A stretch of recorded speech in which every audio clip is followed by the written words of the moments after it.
Beda jeung Abu Nawas. Abu Nawas nyolatin mayit pakai ruku. Kenapa kamu? Kita nyolatkan mayit pakai ruku. Itu mayitnya loba dosa nah. Jadi kepala saya ketarik gitu, seret. Jadi beruku. Tuh jelema soleh mah tuh sente tuh ruku. Hebat Abu Nawas mah tuh punya 1000 macam alasan, 1001 macam alasan. Allahumma arhamna bil Qur'an. Paslun fi sholatil mayit. Ini pasal akan menguraikan tentang menyolatkan mayit. Ya. Nah, judulnya sih menyolatkan mayit. Tetapi yang akan dibicarakan di sini bukan hanya membicarakan tentang bagaimana cara menyolatkan mayit, tetapi juga apa yang berhubungan dengan sebelum dan setelah disolatkan. Para hadirin rahimakumullah, musonib membicarakan ini adalah sebagai lanjutan dari kajian masalah solat. Lanjut, wasyuri'at bil madinati. Solat mayit ini disyariatkan di Madinah. Jadi ketika Nabi masih di Mekah, ada orang yang meninggal dunia, ya tidak menggunakan aturan ini, nggak disolatkan, meninggal ya udah dikubur aja, ya. Wakila dikatakan, hiya min khosoisi hadhil ummah. Menyolatkan mayit ini bagian dari keistimewaan umat Nabi. Berarti umat-umat sebelum Nabi tidak disolatkan. Itu kalau kita ngikutin pendapat ini. Lanjut, sholatul mayit fardu kifayatin. Menyolatkan mayit itu fardu kifayah.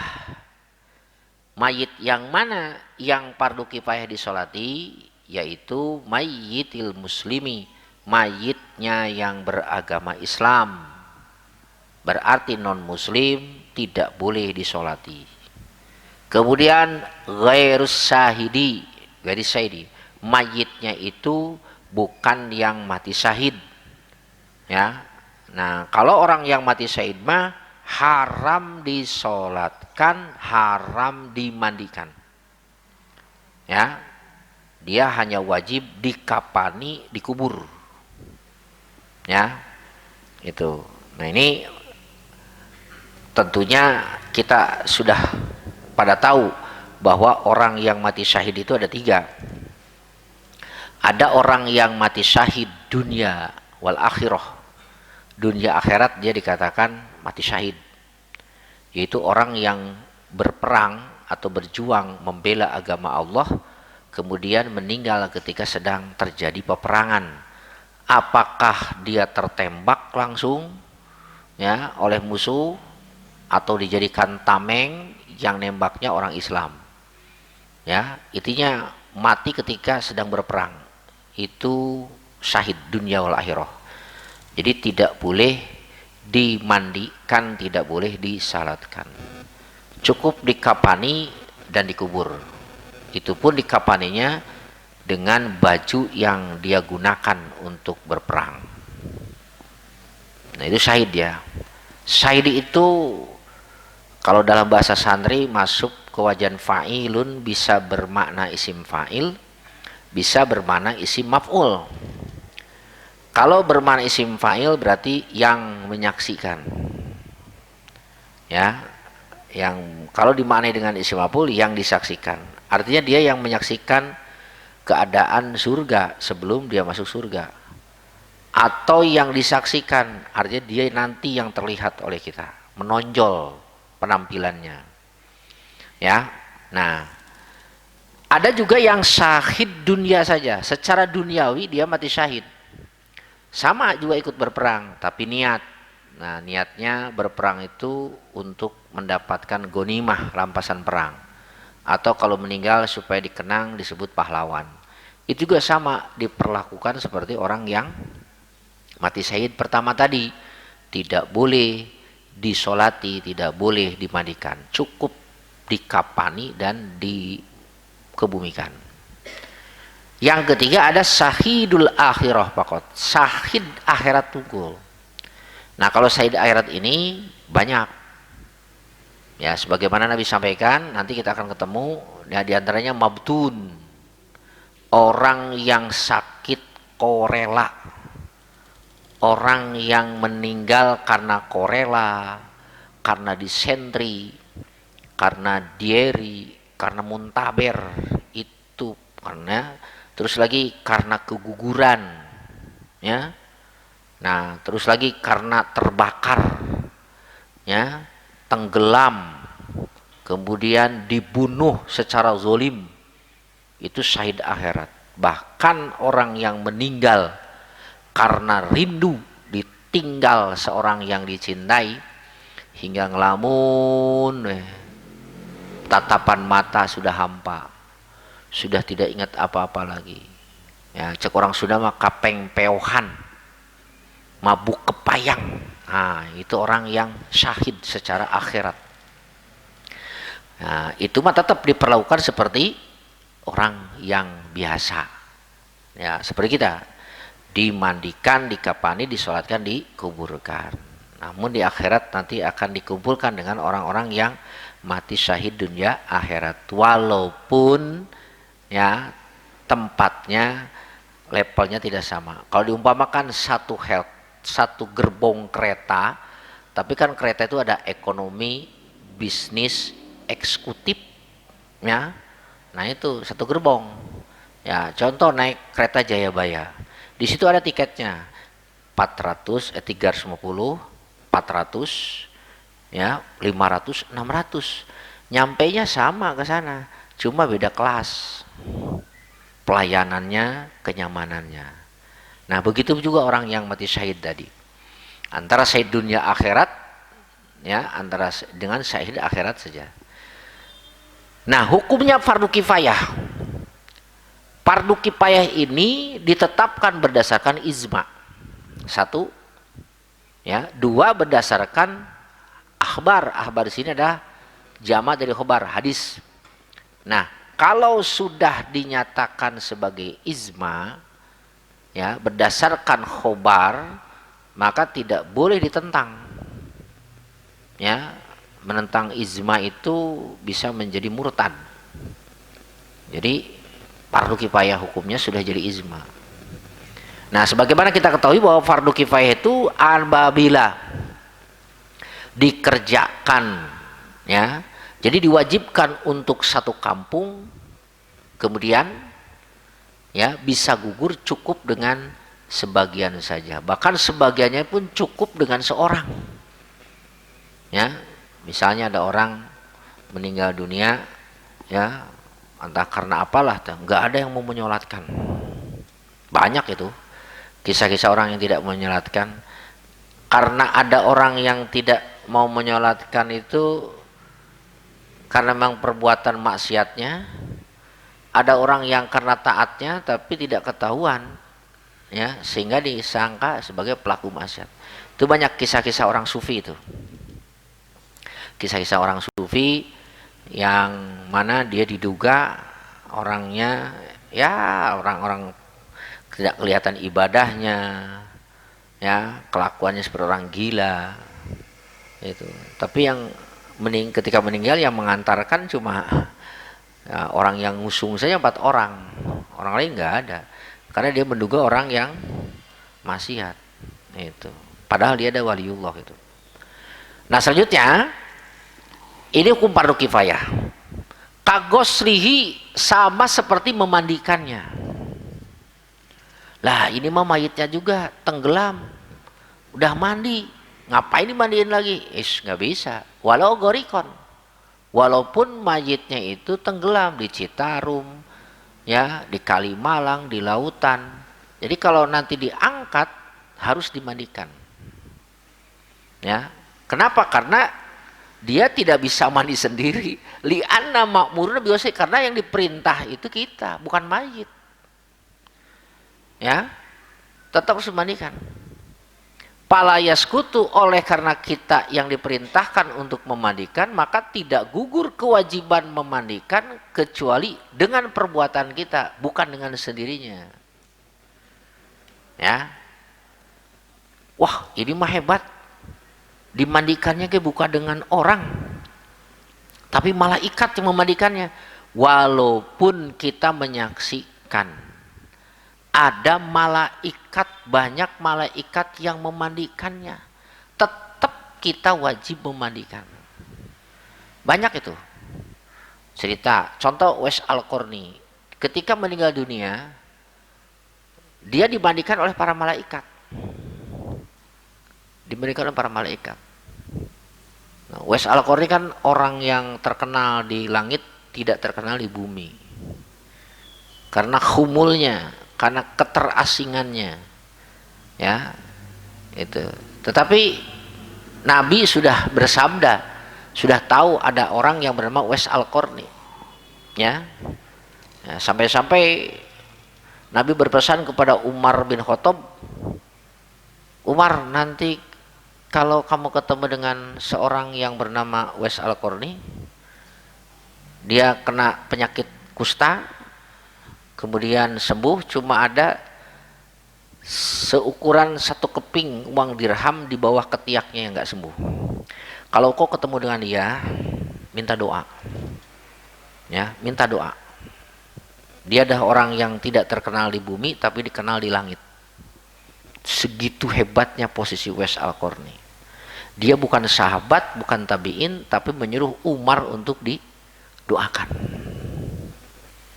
Ya. Nah, ada kisahnya itu. Uwais Al-Qarni itu luar biasa. Ya. Nah, cerita setiap orang yang dari Yaman ditanya, dari mana? Dari Yaman. Nak kafilah datang ke Madinah, ditanya, dari mana? Dari Yaman. Kenal Uwais? Enggak.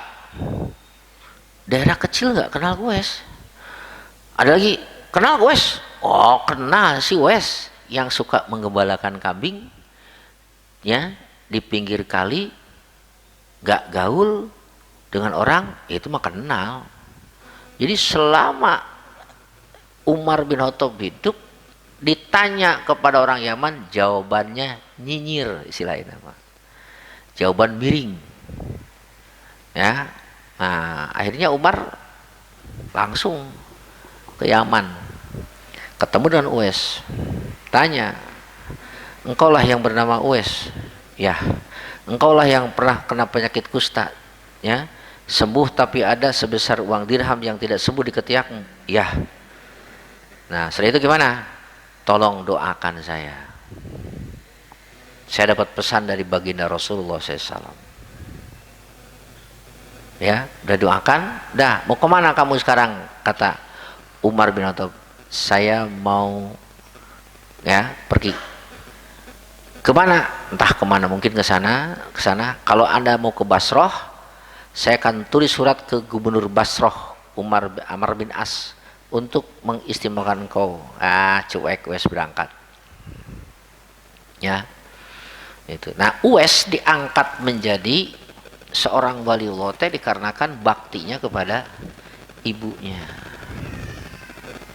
Ceritanya ketika ibunya masih hidup, yang lumpuh itu minta ke Uwais, Uwais, saya pengen pergi haji.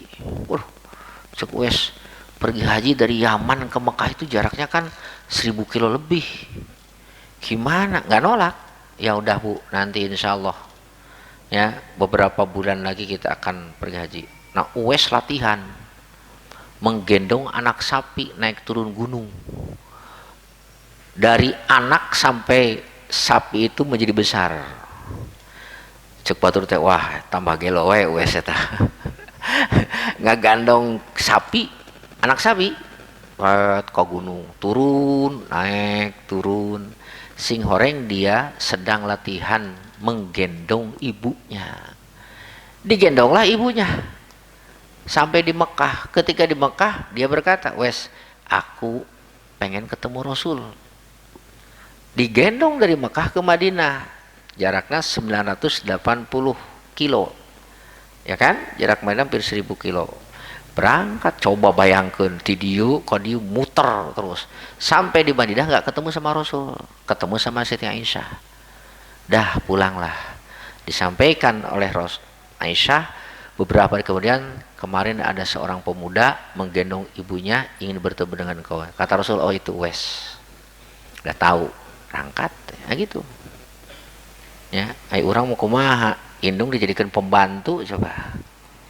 Ayo, rek gawe riweuh ku budak, mau kerja sibuk dengan anak, istri kerja, anak dititipkan ke indung. Mak sekalian anterkeun ka TK. Ieu bekelna 10.000. Budak 10.000 teh ya. Dibere duit 10.000, kan pengen es krim karena anu eta ladang pensiunan dicokot bikin ka budak. Ya. Itu kan. Nah, matak moal barokah hirup hese barokah. Ya, dah eta 10 menit orang. Terus dia meninggal dunia dimandikan oleh apa? Dimandikan syahada. Wah, orang-orang Yaman tuh kaget. Ah, ini ada orang yang memandikan Uwais, dari mana ya? Nggak ketahuan. Ya. Kemudian wayakpi goslu kafirin, cukup orang kafir hanya dimandikan. Ya, boleh dikapani, ya tentunya wajib dikubur. Ya. Wayahsulu bisa hasil apa? Memandikan mayit, minimal memandikan mayit itu bisa berhasil memenuhi standar kewajiban fardu kifayah dengan meratai badannya, ya meratai badannya dengan air. Cukup 1 kali we, guyur we kita. Nah ini mayit nih, seret golerkeun, banjur ke situ balikeun. Udah sekujur badannya udah kebasuh. Air sekali aja udah cukup. Seperti kita mandi junub. Yang penting badannya kapandian. Lamun cek kasarna mah celupkeunna karena itu karena sumur lep. Lamun cek kasarna namanya talian ieu kumaha cenah ya, talian geus anclomkeun ka sumur tah. Sret tarik ka luhur geus ngan meureun moal kitu-kitu teh nya. Ieu mah kasarna gitu. Cukup sekali. Ya. Gitu. Hatta hingga matah takul patil aklub tuh wajib dibasuh sekujur badannya hingga apa yang ada di dalam kulub kemaluan. Nah, kulub yang ada pada kemaluan ini ada orang nih, ada orang belum disunat.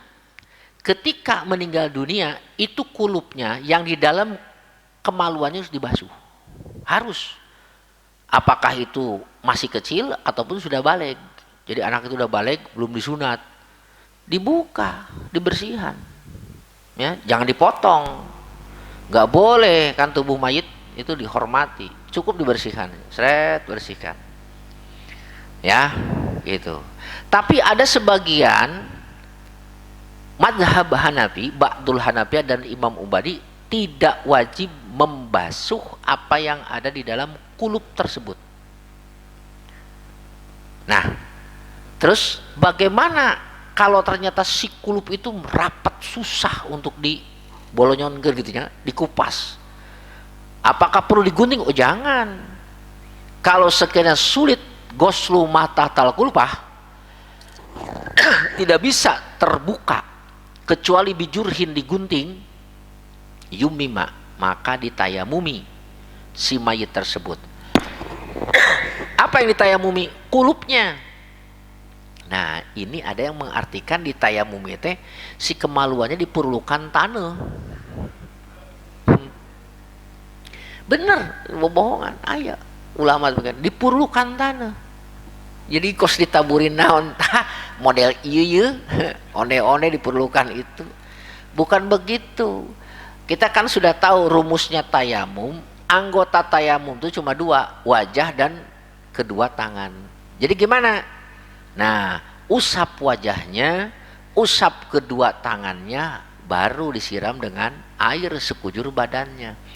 Nah, si tayamum tersebut menggantikan kulit yang tertutup kulub. ya, yang ditutup ini.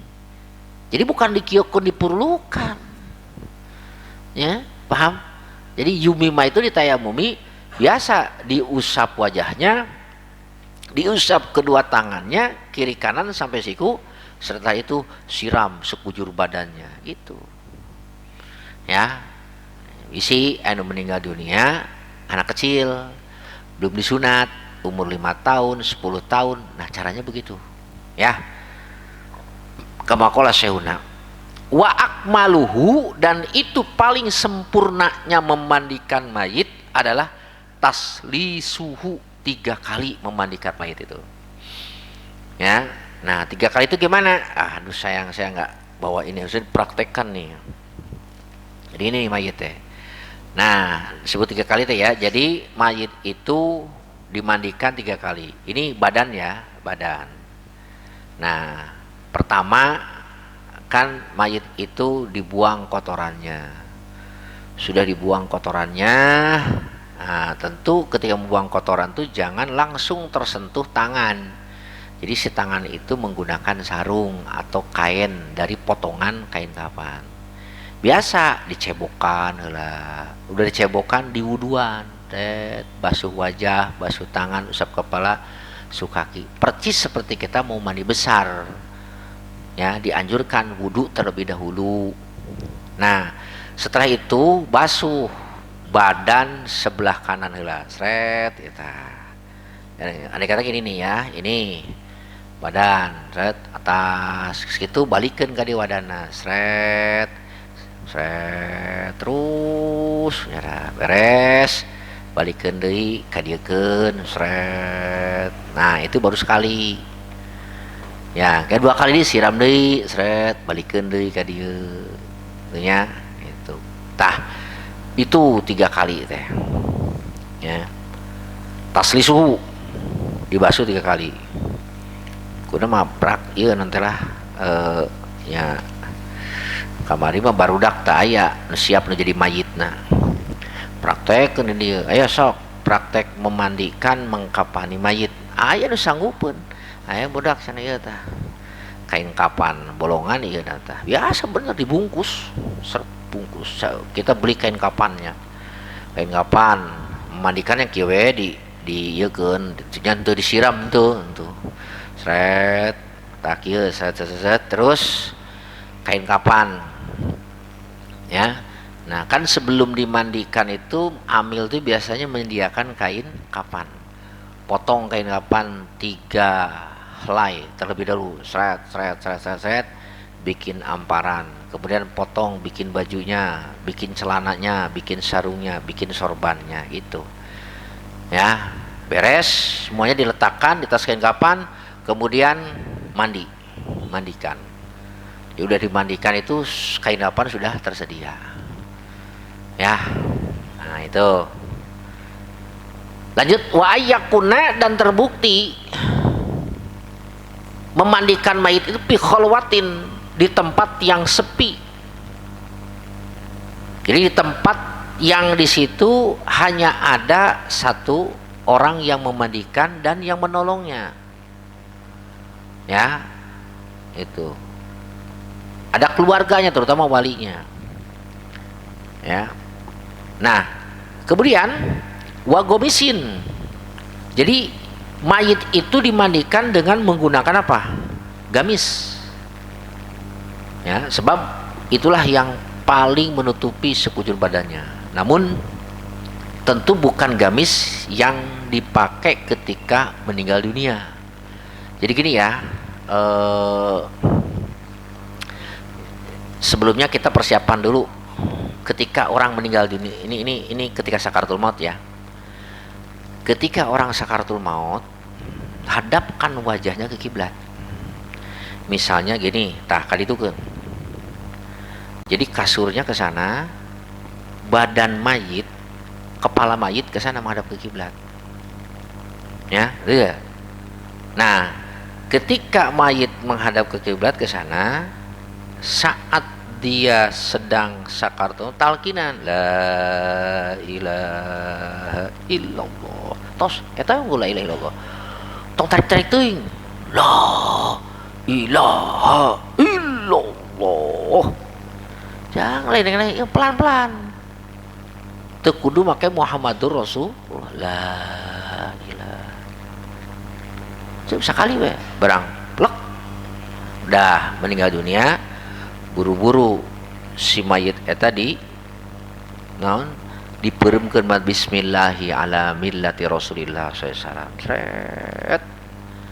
Nah, tos kitu talian ieuna. Tali diikat ininya supaya tidak mangap. Ya.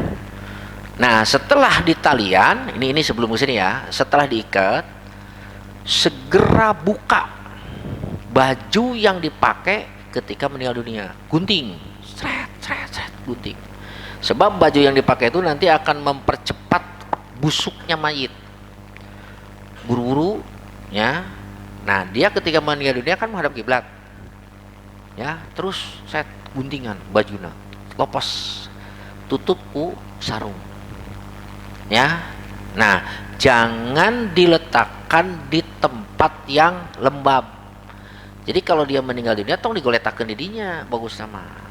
Cari tempat yang tinggi. Jadi biasa nama, nah ketika meninggal dunia dia di atas kasur itu, entong diturunkan ke handap. Justru ketika diturunkan ke bawah di atas tikar itu akan mempercepat busuknya mayit.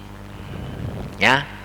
Itu tutupnya kain kapan, tos dengan baju yang dengan kain, dengan kain biasa, kain yang tipis, jangan kain yang tebal-tebal pakai selimut, apalagi selimut itu juga akan mempercepat bau busuknya mayit. Ya, nah biasanya setelah itu mayit cepat kedatangan semut. Nah makanya diletakkan di atas dipan. Dipannya di bawahnya pakai naon, nah, pakai cai supaya tidak segera kemasukan semut. Sering saya lihat tuh mayit, aduh Yunus asiruman, bohongan sok digeletakkan dirinya, ya diletakkan di bawah, di atas tikar, kan lembab eta, sirum cepet datang. Ya, nah setelah itu ayo segera mandikan. Itu tah prosesnya sebelum mayit meninggal dunia teh. Nah, terus wa'ala murtapin tuh dimandikan di atas tempat yang tinggi. Kalau sekarang mah alhamdulillah ya, tiap DKM memiliki stainless yang terbuat dari apa? Stainless ya. Nah, dulu mah kan nggak begitu. Dulu mah ya di atas dipan pakai gedebog teh dibawa ka ditu, tara diteundeun di dieu da sariunun. Bawa ka mana? Ka ieu ka kuburan ka ditu. Takut. Ala murtapinnya gitu. Supaya apa di tempat tinggi? Supaya air yang jatuh tidak nyifrat ke mana? Ke mayit. Nah, terus wa ala bimain baridin dengan air yang dingin. Illa lihajatin. Nah, kecuali karena kebutuhan. Kawasyahin wabari seperti kotoran susah dihilangkan kotorannya kecuali dengan air hangat. Nah itu boleh. Atau karena dingin. Nah boleh menggunakan air yang hangat. Pal musyahhonu hina idzin aula, menggunakan air hangat lebih utama. Ya.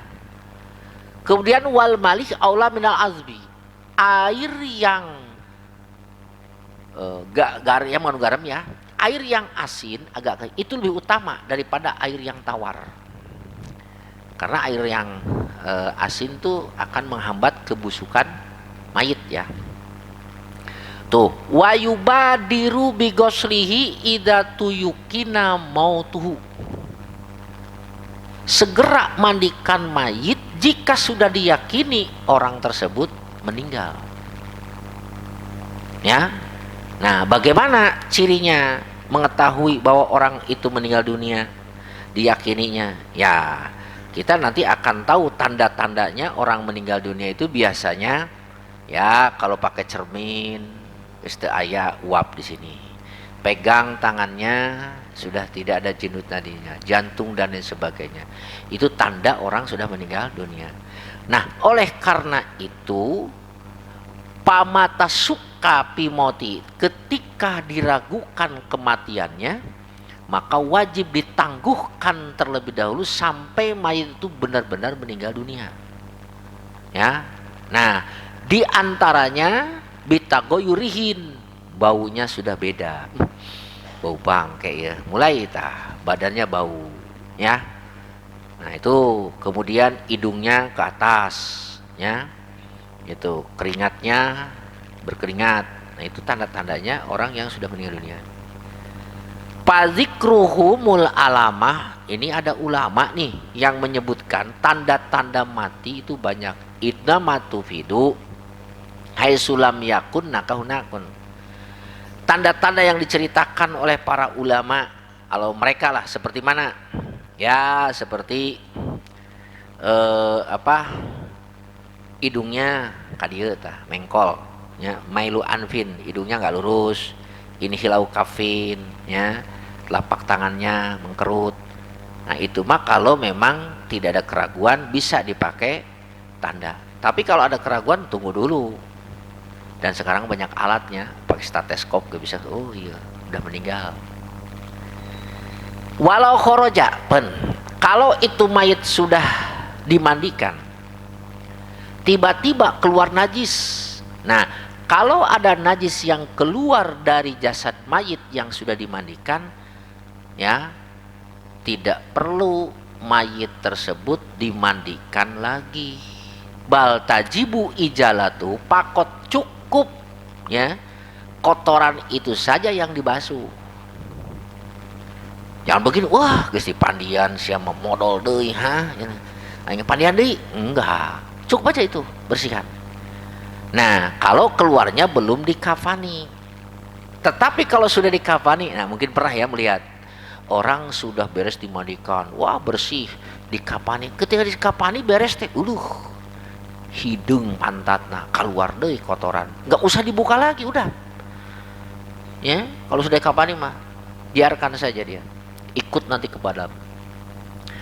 Dan waman ta'adzara ghusluhu. Nah ini, barang siapa yang sulit dimandikan dikarenakan dipakdimain, tidak ada air.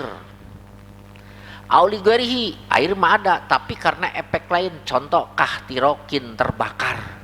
Nah, ada orang ya meninggal dunia karena kebakar. Tubuhnya kan gosong. Ini kalau dimandikan bisa-bisa badannya rontok. Nah, jangan dimandikan itu mah, cukup ditayamumi. Usap wajahnya, ya, itu usap kedua tangannya, tangan kanan dan tangan kiri, dah beres, kapani aja, ya. Mungkin ada kejadian kan seperti situ tuh, kebakaran, ya, kemarin alhamdulillah kan di rumah sakit umum nggak ada yang meninggal, nggak ada korban gitu, ya. Nah, jadi gitu kalau kebakaran tuh, awas lagi, jangan sampai ditayamu ditaburin, ini lagi ditaburin, ayo terus perlu gitu tayamum. Pokoknya tayamum rumusnya usap wajahnya, usap kedua tangan sampai siku kiri, kanan kiri, udah gitu aja, ya. Nah lanjut, parun arrojulu, itu laki-laki, aula lebih utama bigosir rojuli. Jadi yang paling utama memandikan mayit laki-laki itu ya laki-laki. Wal mar'atu, dan itu perempuan, aula lebih utama biguslil mar'ati, memandikan perempuan. Jadi laki-laki oleh laki-laki, perempuan oleh perempuan. Walahu, boleh bagi laki-laki, goslu halilatin, memandikan perempuan yang halal dinikahinya dulu, ya, istilah istrinya, amatnya kalau punya amat. Wali jaujatin, dan bagi zauzah istri, la amatin, tidak boleh amat, goslu jaujiha, memandikan suaminya, wa inna kahat, walaupun dia sudah menikah, guerohu, selainnya, bila masin, tanpa menyentuh, bal bila khirqatin, akan tetapi dengan kain yang dibalutkan alayadin, atas tangan. Pain kholapa, jika menyeli soha, maka sah apal gusu. Nah, bagaimana nih seorang suami boleh seorang suami memandikan istrinya. Ya, halilah itu siapa? Wanita yang halal. Nah, wanita yang halal di sini ada dua, satu istrinya, ya, kedua amatnya. Gitu. Namun, ya, seorang laki-laki di sini, ya, tentunya kalau memang sudah tidak ada lagi perempuan. Wali zaujatin, nah, seorang istri, ya, seorang istri, bukan amat. Goslu wajaujiha, boleh dia memandikan suaminya. Ya kan sekarang dia udah nikah dengan laki-laki lain. Gimana? Walau nakahat, walaupun dia sudah nikah lagi dengan laki-laki lain, bahkan dikatakan itu mantan suaminya, boleh memandikan. Ya, mantan istri boleh memandikan mantan suami. Tapi ingat, jangan menyentuh tubuhnya secara langsung, tetapi harus menggunakan apa? Sarung tangan atau dibalut tangannya dengan menggunakan kain. Itu boleh, yang penting tidak tersentuh. Pak in kholapa, aduh, ternyata hal itu tidak dilakukan, malah langsung tangannya menyentuh. Dah dulu ge cenah geus megang wae. Tapi dulu, sekarang mah udah lain suami lagi, ya. Sohal gus tetap sah, ya. Teruskan, fa in lam yahdur, jika tidak hadir siapa, illa aznabiyun fi'il mar'ati, dalam perempuan, au aznabiyatun, atau wanita lain pirojuli, yummima, maka ditayamumi siapa al mayyitu, mayit. Nah, ada seorang mayit laki-laki, ya, itu meninggal dunia. Terus gimana? Ya tadi kan yang memandikannya siapa? Laki-laki. Ternyata sekampung itu nggak ada laki-laki seorang pun, semuanya perempuan. Gimana nih? Gimana? Apakah oleh perempuan dimandikan? Jangan dimandikan oleh perempuan. Tayamumi. Ataupun di situ mayitnya perempuan, nggak ada yang memandikan kecuali laki-laki semua. Itu juga jangan dimandikan, ya, tetapi wajib ditayamumi. Ya, kalau mau dipandian mah tuh kesempetan. Nah, jangan udah. Naam lahuma, akan tetapi boleh bagi laki-laki dan perempuan gosluman la yustaha, memandikan orang yang tidak disenangi, tidak menimbulkan syahwat, min sobiyin au sobiyatin, anak kecil laki-laki atau anak kecil perempuan, lihillin nadri kullin, karena dihalalkan melihat masing-masing wa masihi. Tuh, jadi kalau mayitnya laki-laki, anak kecil laki-laki boleh dimandikan oleh perempuan, anak kecil perempuan boleh dimandikan oleh laki-laki, dengan catatan si anak tersebut tidak menimbulkan syahwat. Jadi karak-karak umur 1 tahun 2 tahun boleh itu. Kenapa? Karena anak kecil itu halal dilihat, halal dipegang, ya, masih kecil. Kemudian wa aular rijali bihi, paling utamanya laki-laki yang memandikan mayit, aulahum bisolat, adalah paling utama menyolatkan. Nah, kamayati, kalau pertanyaan siapa yang paling berhak menyolatkan mayit, yang paling berhak menyolatkan mayit adalah bapaknya, kemudian anaknya, itu laki-laki dulu. Nah, begitupun sekarang yang paling utama memandikan mayit itu siapa? Itu tadi, bapaknya, anaknya. Tapi kenyataannya jarang bapak memandikan anak, anak memandikan bapak, atau bapak menyolat. Kalau memandikan sih ada ya anaknya, menyolatkan orang tuanya jarang. Rata-rata nyerahkeun ka ka ustad, ka amil. Padahal itu tugas utama bapak, tugas utama anak. Jadi caranya saya yang jadi imam. Makanya saya kalau ngimamin, mana anaknya? Ayo sok imaman itu. Aku pakai ayo. Budak mampu ke budak, ya. Yang memandikan dia, yang nyolatin juga dia. Itu tawarkan dulu pada dia, ya. Itu. Nah, kalau mereka sudah tidak mampu, serahkan kepada ustadz mengalah nyolatkan. Baru di situ kita tampil menyolatkan, ya. Jadi paling utama itu dulu keluarganya. Keluarga itu bisaun cenah kumaha. Aya salat make ruku segala rupa. Sakumaha kamari viral kan, korban Covid salat pakai ruku. Salat pakai sujud. Pan diseungseurikeun eta nu kitu. Kumaha eta? Buah-buah teu boga wudu aja menyolatkeun mayit kitu nya. Di kuburan, di atas kuburan nyolatkeunana. Lain ulah teu naon nyolatkeun di atas kuburan kaya diceritakan di sini. Tapi harus pakai ilmu. Beda jeung Abu Nawas nyolatin mayit pakai ruku. Kenapa kamu? Eta nyolatkeun mayit pakai ruku. Ye, itu mayitnya loba dosana. Jadi kepala saya ketarik gitu, seret. Jadi beruku. Tuh jelema soleh mah tuh sente teruku. Hebat Abu Nawas mah tuh dah. Punya 1000 macam alasan, 1001 macam alasan. Gitu. Karena mayit itu terlalu banyak dosa. Jadi kepala saya ketarik ruku sujud gitu. Oh gitu. Iya. Bengong ya batur kayak gitunya. Nah, jadi gitu. Harus tahu tata cara menyolatkan mayit ulah sampai ayeuna can pernah meureun nyolatkeun mayit sampai nyolatkeun mayit pakai naon? Pakai ruku, sakar sujud. Nah, ini yang kesalahan terjadi. Dah. Itu ya.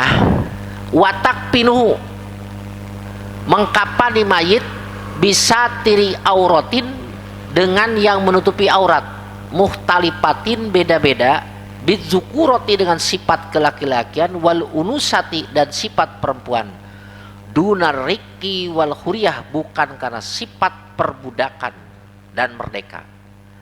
Payajibu maka wajib pil mar'ati walau amatan, walaupun amat, apa ma yasturu menutupi apa ma ghairul wajhi wal kafaini.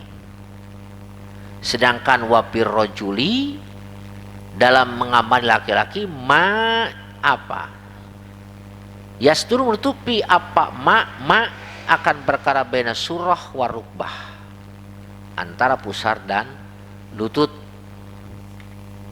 Wal iktifa'u dan mengap cukup bisa tiril aurati, dengan yang menutupi aurat, huwa adalah ma sohahan Nawawi bi aksari kutubihi, yang telah mensohekan siapa Nawawi dalam kebanyakan kitab-kitab Nawawi. Wa naqala nukil Nawawi hu akan itu ma anil aksarin li annahu, karena itu hakullah. Wa qala berkata siapa akhoruna yajibu wajib apa satru jamil badani, menutup seluruh badan, walau rojulan walaupun laki-laki. Walil gharimi bagi orang yang punya tagihan hutang kepada mayit, man udzaidi boleh mencegah tambahan ala satirikul badan, atas yang menutup seluruh badan. Lazaidu tidak boleh mencegah ala satiril aurat, lita'akudihi karena dipentingkan itu jaid amrohu gitu ya. Wa qanu haqqan lil mayit bin nisbat lil gurama wa akmalu lil zakari salah satu ya umun atos ketinggal besok cok urang ya part ya tadi watak pinuhu setelah memandikan kemudian mengkapaninya. Ya, dengan apa mengkapani mayit? Dengan yang menutupi aurat.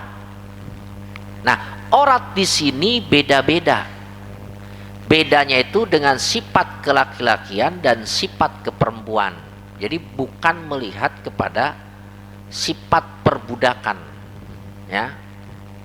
Payajibu, nah oleh karena melihat kepada unsur perempuan laki-lakinya, maka ketika yang meninggal dunia itu perempuan, walaupun amat kan auratnya antara pusar dan lutut, tapi yang dilihat di sini bukan amatnya, sifat keperempuannya. Maka ketika amat itu meninggal dunia sama dengan wanita merdeka, ya, dikapani dengan kain kapan yang menutupi sekujur badannya selain wajah dan kedua telapak tangannya. Jadi ketika wanita meninggal dunia, auratnya, kain kapannya sama dengan mukena yang digunakan untuk sholat, gitulah ya, pakai mukena. Jadi auratnya wanita ketika sholat sekujur badan kecuali wajah dan kedua telapak tangan. Begitupun ketika dia meninggal dunia, itu kain kafannya ya seperti itu minimalnya. Sementara laki-laki, nah laki-laki auratnya itu ma baina surah wa rukbah. Ketika sholat auratnya itu antara pusar dan lutut. Nah ketika meninggal dunia pun gitu, si mayit itu ditutup auratnya antara pusar dan lutut, itu batasan minimal. Jadi kalau ada mayit nggak pakai baju nggak jadi masalah sih sebenarnya, tapi pirakunya itu jadi tutupan antara pusar dan lutut saja, itu minimal kalau mayit.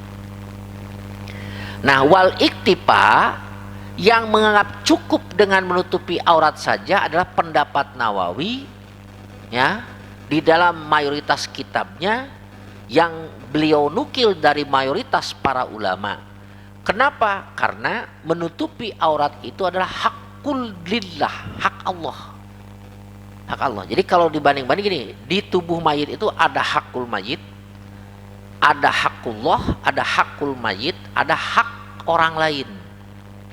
Nah, hakullah ya, hak Allah nuntut kepada kita selaku orang hidup menutupi, mengkapani mayit minimal antara pusar dan lutut.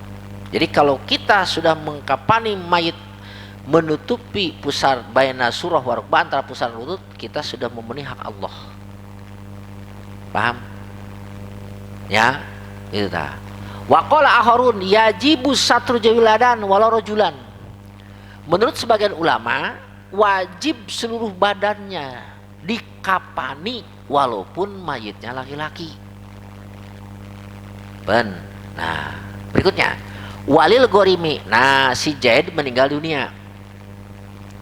Zaid meninggal dunia punya hutang kepada Khalid. Zaid ini orang miskin. Nah, terus gimana? Dia punya kekayaan, yang mana kekayaan itu sangat minim sekali. Kekayaan itu hanya bisa membeli kain kapan. Terus hutangnya nggak kebayar. Kain kapan berapa? Kain kapan itu kan 15 meter ya. Taruhlah ini 2 kali 3 genep ya, memang kalau luasnya 12 meter lah, 12 meter. Harga 12 meter itu umpamanya 120.000. Nah, kalau dipakai kain kafan itu bisa menutupi auratnya, bisa dipakai lapisan 3. Tetapi di situ ada hak orang lain, yaitu hak si Khalid. Utangnya 12.000, 20.000. Gimana ta? Walil gorim. Si Khalid berhak nuntut kepada ahli waris, awas bapamu jangan dikapani melebihi menutupi seluruh badan. Jadi jangan pakai lapis 3 di bawah, kan ini kan mayit itu lapis 3 ya. Nah ini 3 lapis, 1, 2, 3. Nah ini yang 3-nya nggak boleh. Itu hak saya. Kamu tega banget, nggak bisa masalah tega-tega. Hutang bisa ke bawah meninggal. Jangan dibelikan. Bayari hutang saya. Aduh tega banget. Ya itu cukup aja untuk menutupi bajunya saja, badannya. Jadi mayit itu nggak dibungkus. Karena itu hak saya. Jadi kalau dia punya hutang, ambil dulu boleh. Aduh sing tega tuh. Ya saya juga butuh.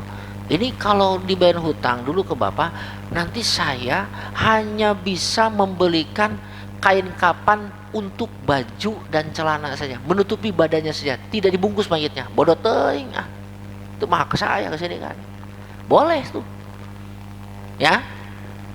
Tapi tidak boleh si Gorim tadi, si Khalid tadi menuntut kepada ahli waris mengambil yang melebihi menutupi aurat.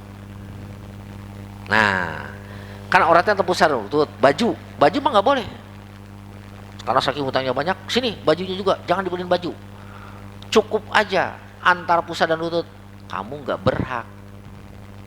Paham nggak? Jadi gini kan, mayit itu pertama pakai celana antara pusat dan lutut, itu hakullah. Pakai baju, pakai sarung, itu hak mayit. Nah, sementara yang 3 lapis itu hak orang lain, hak gorim. Andai kata dia menuntut hutang, maka boleh itu. Yang 3 lapis itu jangan dibelikan, bayarin hutang. Belum cukup, karena ada orang lain juga, karena masih banyak hutangnya. Sehingga si orang tersebut nggak cukup ini. Terus gimana? Ya itu yang dipakai baju, jangan. Sini, saya ambil. Nah, baru ditolak. Nggak boleh, ini hak mayit. Jadi mayit meninggal dunia menggunakan baju. Apalagi sampai telanjangan, oh nggak boleh, itu hakullah. Tuh Pak, coba saking beratnya hutang, sehingga si mayit pun kalau sekiranya orang yang dihutang itu menuntut jangan dibungkus, cukup pakai baju, pakai sarung saja, kita nggak bisa menolak, karena hak dia. Mata kosong ngalalora ke karena hutang, ya itu. Jadi resikonya begitu. Nah, sampai-sampai untuk kain kapan saja kalau dituntut oleh orang lain, berikan, ya. Nah gitu. Nah tinggal engke wa akmaluhu lidzakari wallahu alam bisawab.